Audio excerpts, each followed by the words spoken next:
Hello guys, my name is Nahid. This video, or I may say that this video series, I am particularly making it for my Facebook video series, which will be based on communication and other sorts of English related or grammar related videos. So if you are watching this on YouTube, I request you to check the description box, click on the link and go to my Facebook page and watch it there.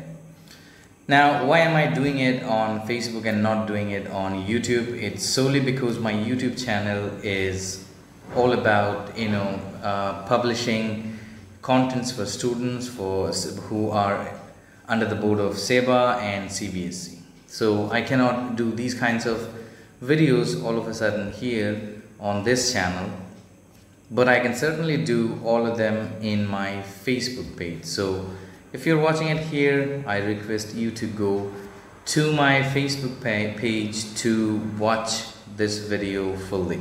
Okay, so without any further ado, let's start this video. So in this video series, I am going to talk about different aspects of how you can build your communication skill.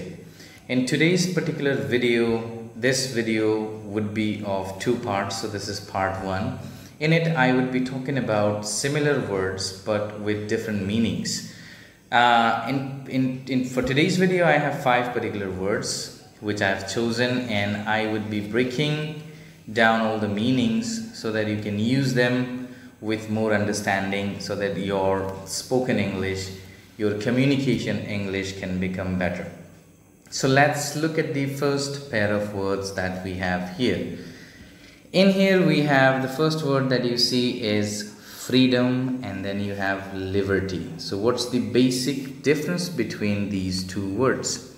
Now you see, freedom and liberty typically means the same thing. It means to be free, to do something, to do a thing, but there is a difference. You see, when you say freedom, whenever you say freedom, it means free to do something, anything. That could be an